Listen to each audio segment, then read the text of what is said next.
Dr. Sarah Chen adjusted her collar for the 100th time as she waited in the sterile white chamber aboard the Galactic Council's flagship.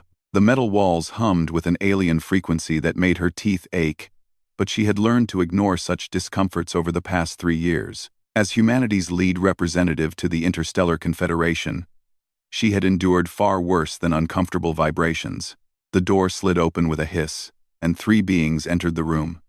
Ambassador Vextar of the Zephyrian Empire floated in first, his translucent blue form rippling like water. Behind him walked Chancellor Quindar, the insectoid hive mind representative whose 4 arms clicked rhythmically as he moved. Last came General Morgoth, the massive reptilian warrior whose scales gleamed under the artificial lights. Dr. Chen, Vextar's voice resonated through the chamber's translation system, though Sarah had long ago learned to understand their native languages. "We appreciate your punctuality. Such dedication to schedule is quaint." Sarah forced a diplomatic smile. After 3 years of these meetings, she knew every subtle insult hidden in their seemingly polite words. Humans were always described as quaint, primitive, or adorably earnest, never as equals. "Thank you for agreeing to this emergency session," Sarah replied, maintaining her professional tone. "The mining rights dispute on Kepler 442b requires immediate attention." Chancellor Quindar's compound eyes focused on her with predatory intensity. "Dispute? There is no dispute, human. The Hive has claimed that system for mineral extraction. Your species simply misunderstood the filing procedures. We followed every protocol outlined in the Confederation Charter," Sarah said, her voice remaining steady despite the familiar frustration building in her chest. "Humanity submitted our claim 18 months ago, complete with geological surveys and environmental impact assessments. The Hive's claim was filed last week." And General Morgoth's throat sac inflated with what Sarah recognized as their species' equivalent of laughter. "The human speaks of protocols as if she understands them." How charming. Sarah pulled up her holographic display, showing the documented timeline of events. Article 12 of the Confederation Charter clearly states that priority goes to the first verified claim, with complete documentation. Our submission meets all requirements. "Ah, but you forget Article 15, Vextar interjected, his form shifting colors in what Sarah had learned indicated smugness. "Advanced civilizations take precedence over developing species in cases of resource allocation." Developing species? Sarah's professional mask slipped for just a moment. Humanity has contributed more technological innovations to this confederation in 3 years than most member species have in centuries. Our quantum computing algorithms revolutionized your navigation systems. Our medical advances have eliminated 17 previously incurable diseases. Our agricultural techniques have fed billions across 12 worlds. Yes. Yes. Chancellor Quindar clicked dismissively. "Humans are wonderfully creative, like gifted children. But creation and true civilization are different things. You lack the wisdom that comes with age." Sarah bit back her first response. The hive mind civilization was indeed ancient, but their society had remained virtually unchanged for millennia. They viewed their technological and cultural stagnation as stability rather than stagnation. "Wisdom or not," Sarah said carefully, "the law is clear. Humanity's claim predates yours by over a year. The law," General Morgoth rumbled, "is what the Council decides it to be.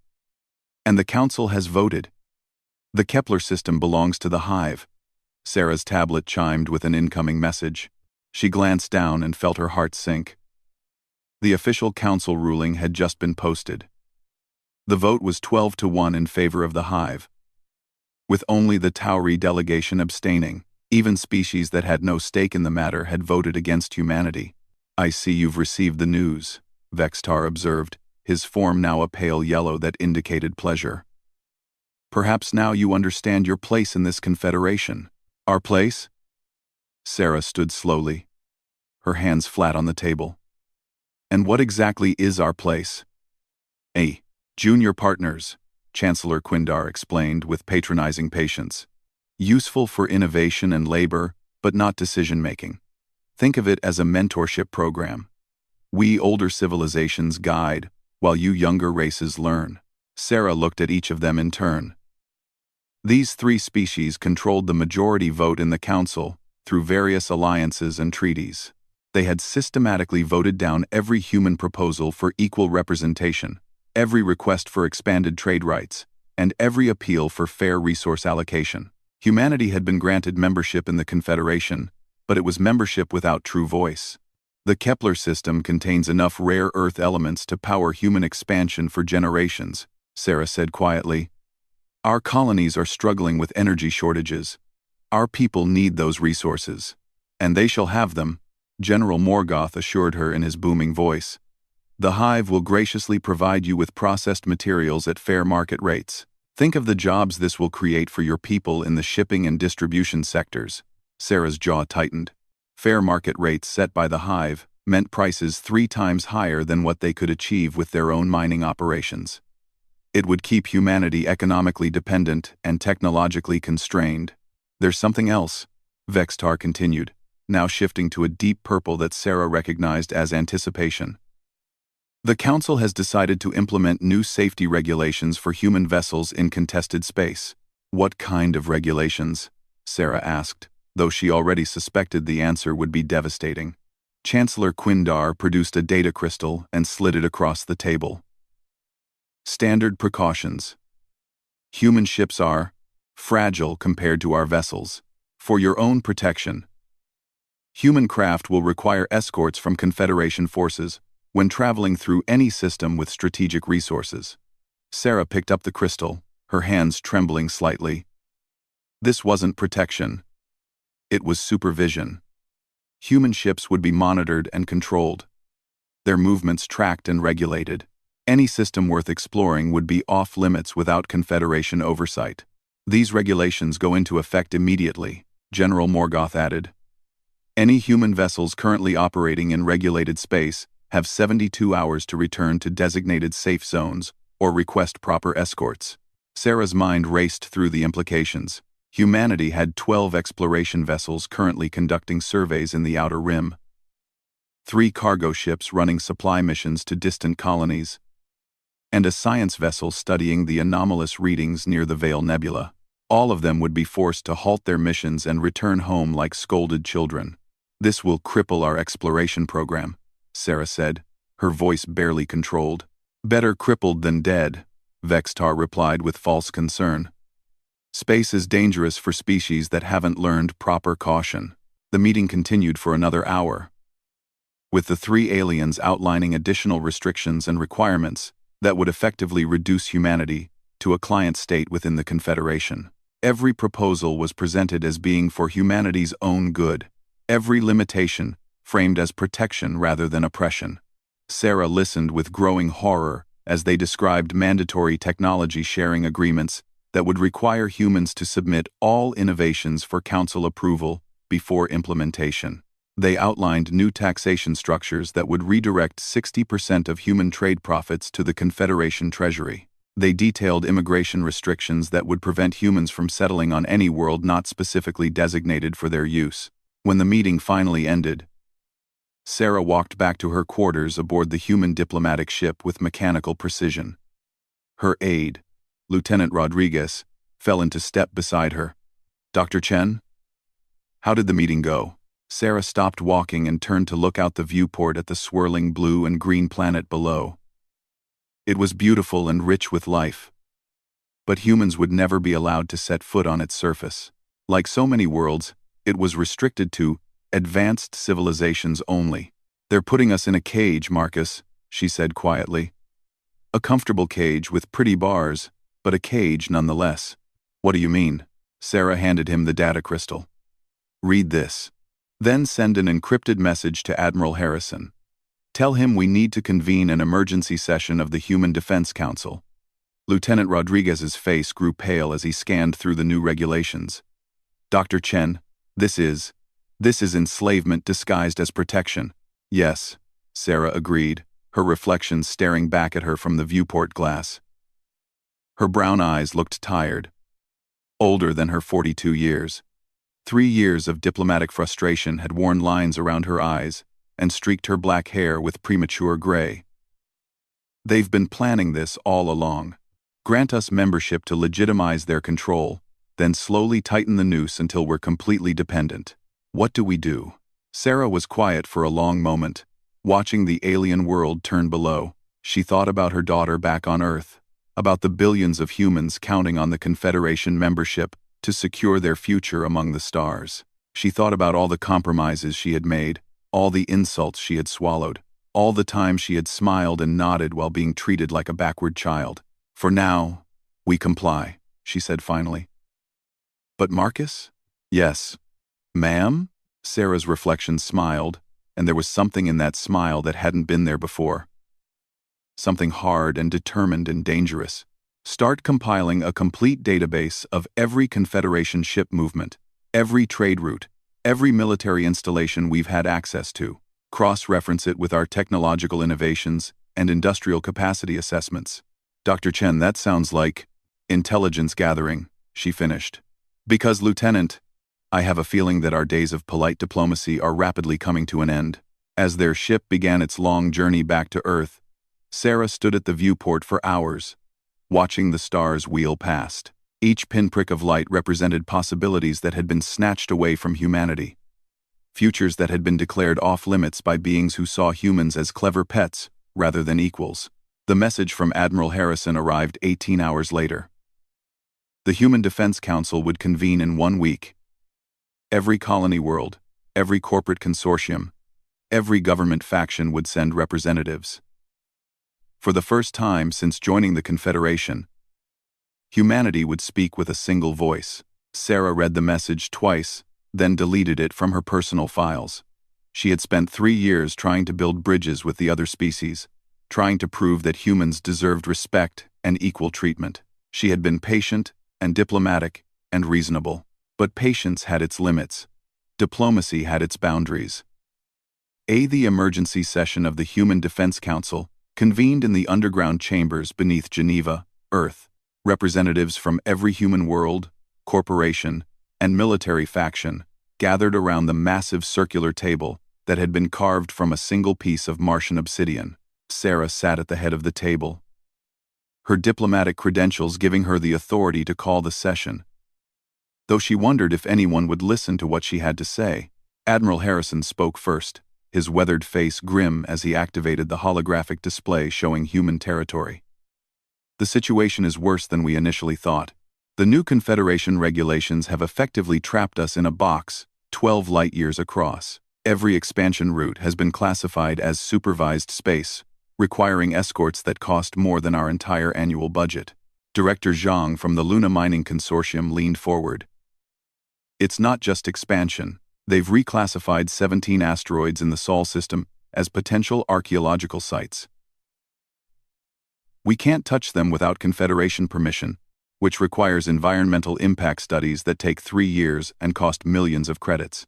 Archaeological sites, scoffed General Martinez from the Mars Colonial Defense Force. They're rocks, not ruins. The Confederation claims they might contain evidence of pre-spaceflight civilizations, Sarah explained, her voice carefully neutral. Any species that develops faster than light travel is required to preserve potential historical sites. It's Article 23 of the Charter we signed. Article 23 that somehow never applied to their mining operations, Admiral Harrison noted bitterly. Sarah activated her own display, showing shipping manifests and trade agreements. It gets worse. The new taxation structure means we're essentially working for them. Every innovation we develop must be shared freely with Confederation members. Every trade agreement must be approved by the Commerce Council. Every scientific discovery becomes part of the collective knowledge base that we have to pay to access. The room fell silent as the representatives absorbed the full scope of their situation. Finally, President Okafor of the African Federation spoke up. Dr. Chen, you've been dealing with these aliens for 3 years. In your professional opinion, is there any diplomatic solution to this? Sarah had been dreading this question. She looked around the table at faces representing 5 billion humans across 17 worlds. They were counting on her expertise, trusting her judgment to guide humanity's future. The weight of that responsibility had been crushing her for months. No, she said simply, there isn't. The word hung in the air like a death sentence. Several representatives began speaking at once, their voices overlapping in a cascade of denial and anger. Surely we can negotiate. What about appealing to the other species? There must be legal recourse. Enough! Sarah's voice cut through the chaos like a blade. The room fell silent, shocked by the outburst from their usually composed diplomat. Do you think I haven't tried everything? Do you think 3 years of my life have been wasted on casual conversations? She stood, her hands shaking with suppressed emotion. I have appealed to every council member individually. I have offered technology transfers, trade concessions, cultural exchanges. I have cited every law, every precedent, every principle in their own charter. And do you know what they told me last week? The room waited in tense silence. They told me that humans are gifted children who need guidance from our older, wiser neighbors. They patted me on the head like a pet and told me to be grateful for their protection. Director Zhang's face had gone pale. Sarah, what exactly are you suggesting? I'm suggesting that we stop pretending this is about law or justice or diplomacy. This is about power, pure and simple. They have it, we don't. And they intend to keep it that way by making sure we never become strong enough to challenge them. Admiral Harrison leaned back in his chair, his expression thoughtful. The military has been running some theoretical scenarios. If we were to hypothetically withdraw from the Confederation, they would crush us, General Martinez interrupted. Their combined fleets outnumber us 50-1. We have 17 worlds. They have over 300. Numbers aren't everything, Sarah said quietly. And something in her voice made everyone turn to look at her. I've spent 3 years studying them, learning their languages, understanding their cultures, and I've discovered something interesting. She activated a new display showing detailed analyses of Confederation military capabilities. They're individually superior to us in almost every way. Better shields, stronger weapons, faster ships. But they've been superior for so long that they've forgotten how to innovate. The hologram shifted to show tactical formations and battle strategies. The Zephyrians haven't changed their fleet formations in over 2 centuries. The hive mind uses the same encryption protocols they developed 300 years ago. The reptilian empire still relies on brute force tactics that were effective against Stone Age civilizations. What's your point? President Okafor asked. My point is that they've become complacent. They assume their technological advantage is permanent, that their superior numbers make them invincible. But humans have something they don't. My Setcher, my Countant, which is, Sarah's smile was sharp and predatory. Desperation. She pulled up another display showing recent human innovations. In the last 3 years, while trying to prove ourselves worthy of equal treatment, we've revolutionized quantum computing, developed new alloy composites that are stronger than anything in their fleets, and created energy weapons that can punch through their standard shielding. Admiral Harrison's eyes widened as he studied the data. Sarah, some of these technologies, they're not in the reports you've been filing with the Confederation. No, Sarah agreed. They're not. Article 18 requires us to share all innovations with the collective database. But Article 18 doesn't specify a time frame for sharing. I've been delayed in my filing procedures. The room erupted in excited chatter as the implications sank in. For 3 years, while playing the role of cooperative junior partner, Sarah had been systematically concealing humanity's most significant advances from their alien overlords. But even with superior technology, General Martinez cautioned, we're still vastly outnumbered. If they decided to eliminate us as a threat, they can't, Sarah interrupted. Because they can't afford to lose face in front of the other species. The Confederation's authority depends on the illusion that they're benevolent protectors, not conquerors. If they openly destroyed a member species, especially one as innovative as humanity, it would shatter their carefully constructed image. Director Zhang frowned. So, what do you propose we do? We can't fight them. We can't reason with them. And we can't leave. Sarah's expression hardened. We change the game. She activated one final display. this one showing a comprehensive plan that had clearly been in development for months. Operation Independence. We don't attack them directly. We don't declare war. We simply stop cooperating. The plan was elegant in its simplicity. Human ships would accidentally develop navigation errors that took them into restricted space. Human scientists would discover new technologies that somehow failed to make it into the Confederation database due to clerical errors. Human colonies would experience communication difficulties that made it impossible to respond to Confederation directives in a timely manner. "You're talking about passive rebellion," Admiral Harrison said admiringly. "Force them to either escalate to open warfare or accept that they can't control us." Exactly. And while they're trying to figure out how to respond without looking like tyrants, we'll be establishing facts on the ground. New colonies in restricted space. Mining operations in protected systems. Trade agreements with non-Confederation species that they've been deliberately excluding. President Okafor looked troubled. Dr. Chen. This plan requires perfect coordination across all human worlds and organizations. One mistake, one faction that breaks ranks, and they'll have the excuse they need to declare us in violation of the Charter. Which is why, Sarah said, her voice dropping to barely above a whisper, this conversation never happened. Officially, humanity remains a loyal Confederation member. Unofficially, we start building the infrastructure for independence. The debate that followed lasted 14 hours. Objections were raised. Alternatives proposed. Risks analyzed. But gradually, as the full scope of their situation became clear, consensus began to emerge. They were trapped in a system designed to keep them subordinate, and the only way out was to break the rules without appearing to break them. The vote was unanimous. 3 days later, Sarah returned to the Confederation flagship for what she knew would be her final diplomatic meeting. She had requested an urgent session to discuss humanity's compliance with the new regulations, and the 3 alien representatives had graciously agreed to see her.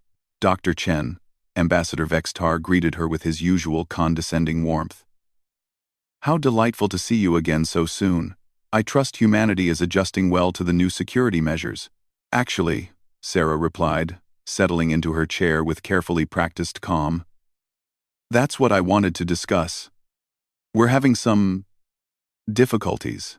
Chancellor Quindar's compound eyes focused on her with renewed interest. "Difficulties? Please, elaborate."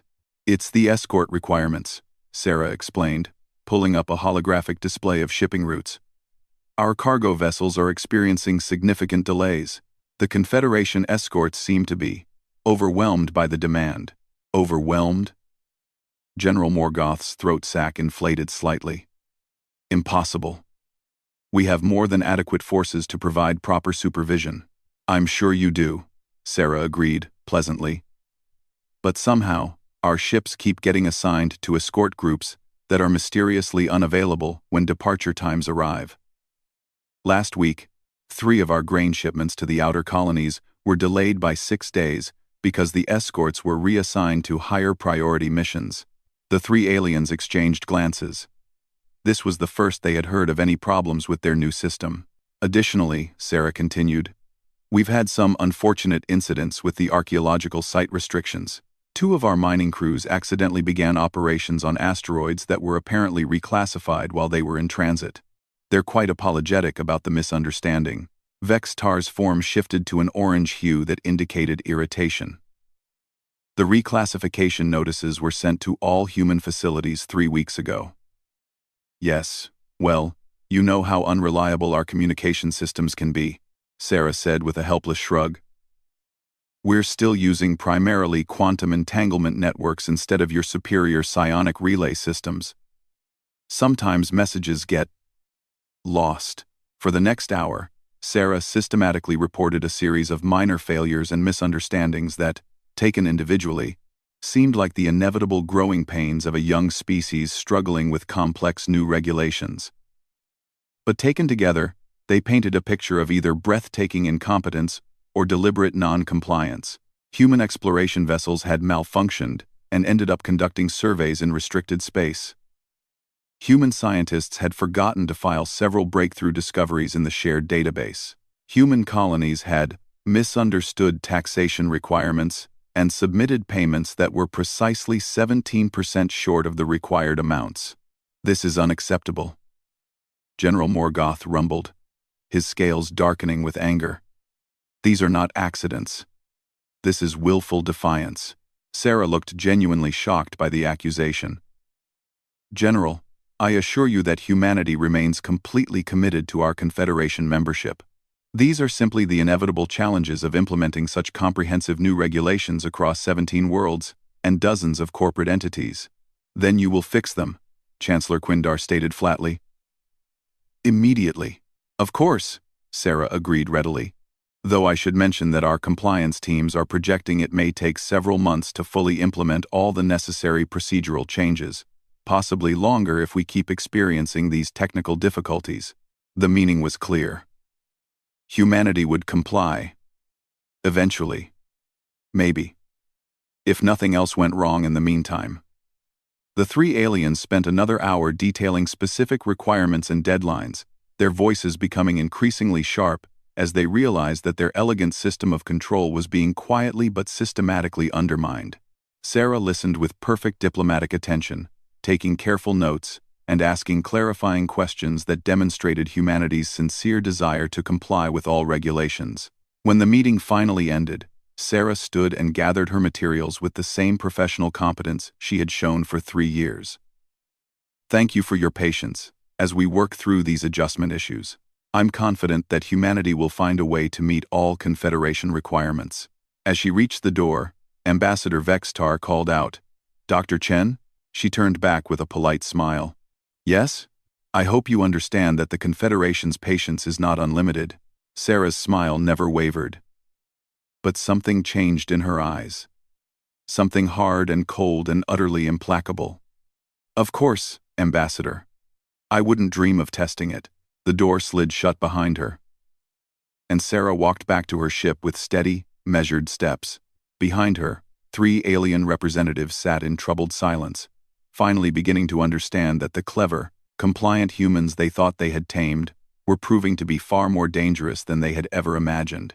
6 months after the implementation of Operation Independence, Sarah stood in the command center of Prometheus Station, humanity's new secret facility, hidden in the asteroid belt beyond Pluto. Through the reinforced viewing port, she could see the construction yards where human engineers were putting the finishing touches on vessels that represented 3 years of hidden innovation. The ships didn't look like traditional human craft.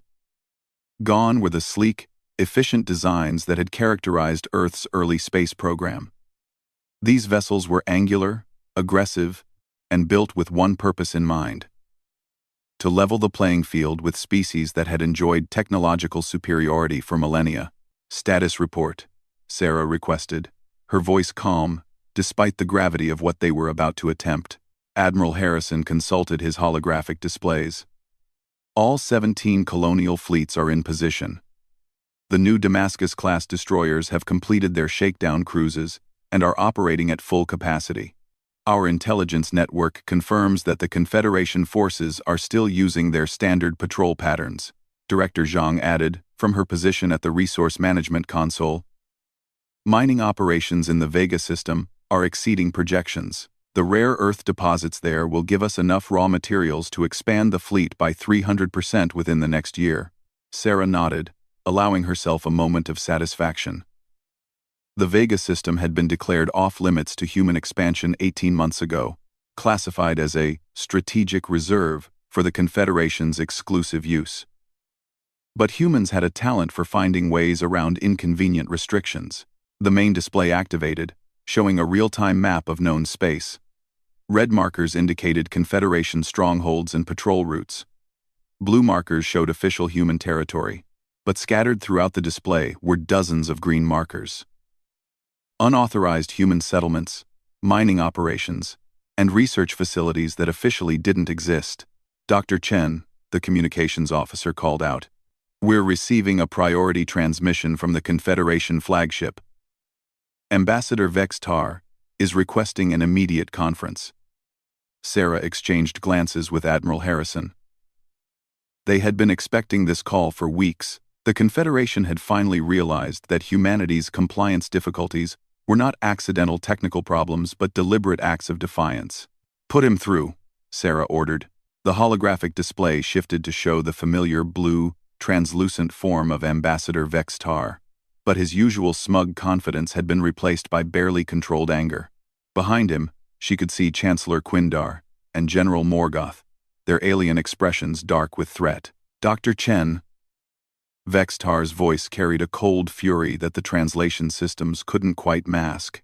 "Explain to me how 3 human vessels managed to establish a mining colony in the Arcturus system despite explicit Confederation prohibitions."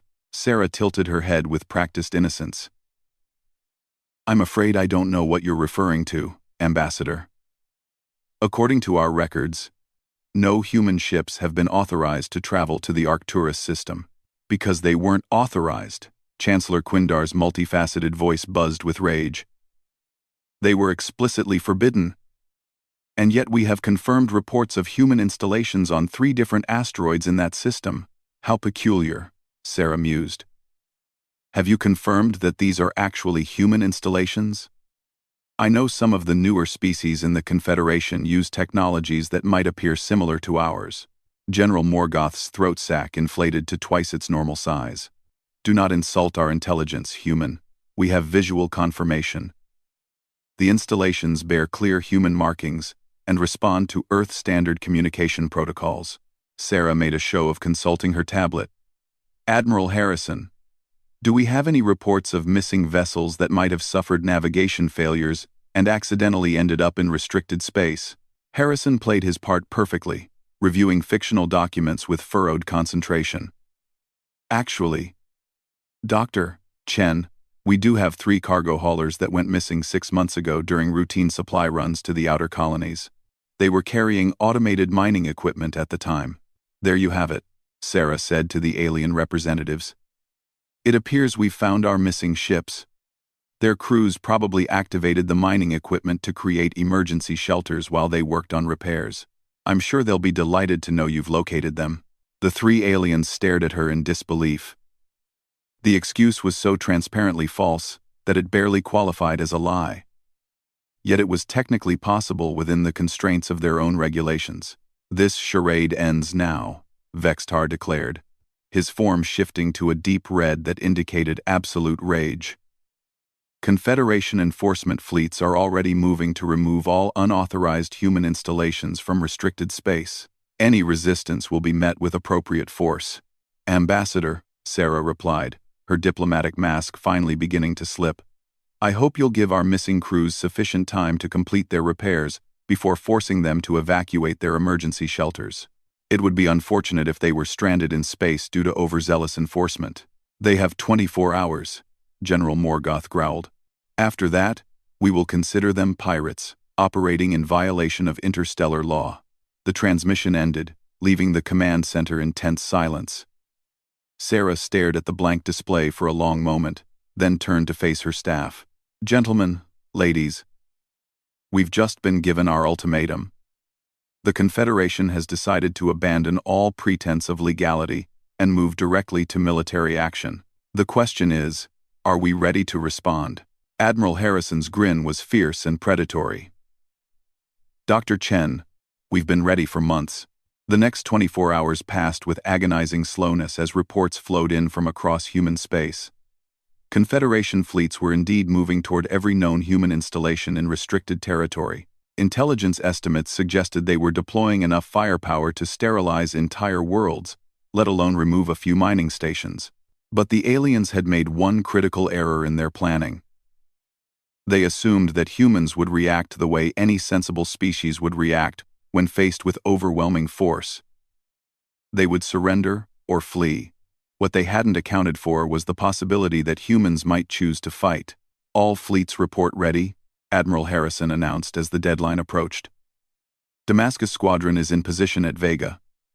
Yorktown Group has the high ground at Arcturus. Independence Fleet is holding at the Kepler system." Sarah nodded, her heart racing despite her outward calm. Everything they had worked for, everything humanity had built among the stars, hung in the balance of the next few hours. "Begin Operation Sovereign," she ordered. The plan was breathtakingly audacious. Instead of defending their isolated outposts against impossible odds, humanity would simultaneously strike at 17 different Confederation facilities across known space, not to destroy them, but to capture them intact and hold them as bargaining chips. The key was timing. Human ships would emerge from hyperspace in perfect coordination, using their technological advantages to overwhelm local defenses before reinforcements could arrive. Advanced stealth systems would mask their approach, quantum disruption fields would prevent enemy communications, and weapons based on entirely new principles would punch through shields that had been considered impregnable for centuries. The first reports came in 18 minutes after the operation began. Damascus Squadron reports successful capture of the Vega mining platform, the communications officer announced. Confederation defenders were neutralized with minimal casualties. Platform is secure. Yorktown Group has taken the Arcturus relay station. Enemy fleet elements are requesting permission to withdraw. Independence Fleet reports control of 3 Confederation vessels in the Kepler system. The enemy task force commander is asking to negotiate surrender terms. One by one, the reports rolled in. Human forces had achieved complete surprise at every target, using technology the Confederation didn't even know existed to accomplish what should have been impossible. In less than 2 hours, humanity had captured more strategic assets than they had been granted in 3 years of membership. But the real shock came when the Confederation attempted to respond with their superior numbers. Human ships that should have been trapped and destroyed simply vanished from sensors before reappearing somewhere else entirely. Weapons that should have obliterated human vessels harmlessly splashed against shields that operated on principles no alien scientist could understand. The breaking point came when the Confederation's pride and joy, the massive dreadnought Hegemony's Fist, encountered a single human destroyer near the Proxima Centauri system. The dreadnought was 3 times the size of the human vessel, armed with weapons that could crack planets, and protected by shields that had never been penetrated in 2 centuries of warfare. The engagement lasted exactly 4 minutes and 37 seconds.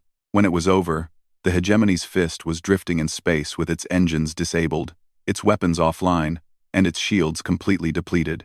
The human destroyer hadn't suffered so much as a scratch on its hull. Ambassador Vextar's next communication came 3 hours later. His arrogant confidence had been replaced by something Sarah had never seen from him before. Fear. "Dr. Chen," he said, his voice carefully controlled. "The Confederation Council requests an immediate ceasefire and the opening of negotiations to resolve this misunderstanding." A1. Sarah studied the alien's face on her display, noting the subtle changes in his posture and coloration that indicated distress. Around her, the command center staff waited in silence for her response. "Ambassador," she replied, her voice carrying a new authority that hadn't been there 6 months ago. "Humanity is prepared to discuss terms, but I think you should understand that we're no longer interested in being junior partners in someone else's empire." "What are your demands?" Vextar asked, though Sarah suspected he already knew the answer. "Full membership rights in the Confederation," she stated. "Voting representation proportional to our population. Unrestricted access to any system not currently inhabited by another species. And the immediate rescission of all special regulations targeting human activities." The alien's form shifted through several different colors as he processed the implications. What Sarah was demanding wasn't just equality. It was acknowledgement that humanity had become a major power capable of enforcing its will through strength rather than diplomacy. "The Council will need time to consider these terms," Vextar said finally. "Of course," Sarah agreed pleasantly. "Take all the time you need. But Ambassador, while you're deliberating, you might want to consider that this was just a demonstration of our defensive capabilities. If we wanted to conquer territory, rather than simply protect our interests, this conversation would be taking place very differently." The implication was clear. Humanity had revealed only enough of its strength to achieve its immediate goals. The aliens could wonder for themselves what other surprises might be waiting if they chose to continue the conflict. The negotiations that followed lasted 3 weeks and resulted in the Treaty of Saul, which granted humanity everything Sarah had demanded and more. Full membership, unrestricted expansion rights, and recognition as one of the Confederation's major powers. But more importantly, it established the principle that technological innovation and strategic thinking could overcome raw numbers and traditional superiority. Sarah stood once again at the viewport of Prometheus Station. But now she was no longer looking at secret construction yards hidden in the darkness beyond Pluto. The facility had been officially acknowledged and was rapidly expanding to become humanity's first major shipyard outside the Sol system. "Regrets?" Admiral Harrison asked, joining her at the observation deck. Sarah considered the question seriously. 3 years of patient diplomacy followed by 6 months of calculated defiance had fundamentally altered humanity's position among the stars. They had gone from supplicants begging for scraps to equals demanding respect. But the cost had been the abandonment of her belief that reason and goodwill could overcome prejudice and fear. "No," she said finally. "Regrets would imply that we had other options. The aliens made their position clear from the beginning. They saw us as useful subordinates, nothing more. When diplomacy failed, we had to find another way. And if they hadn't backed down," Sarah's reflection smiled back at her from the reinforced glass. And it was the same hard, determined expression that had appeared 6 months ago when she realized that patience and compromise would never be enough. "Then we would have shown them that humans don't just get angry when pushed to their breaking point," she replied. "We get creative." Behind them, the construction yards hummed with activity, as humanity continued building the infrastructure of an interstellar power. The age of human expansion had truly begun. Not through the grace of alien benefactors, but through the determination of a species that refused to accept limitations imposed by others. Dr. Sarah Chen had reached her breaking point and discovered that sometimes, when you stop trying to prove you deserve a seat at the table, you realize you have the power to build your own table instead. The galaxy would never underestimate humanity again. Dr. Sarah Chen had reached her breaking point, and now, the real game was about to begin. Dr. Sarah Chen was beginning to realize that she was rapidly approaching hers.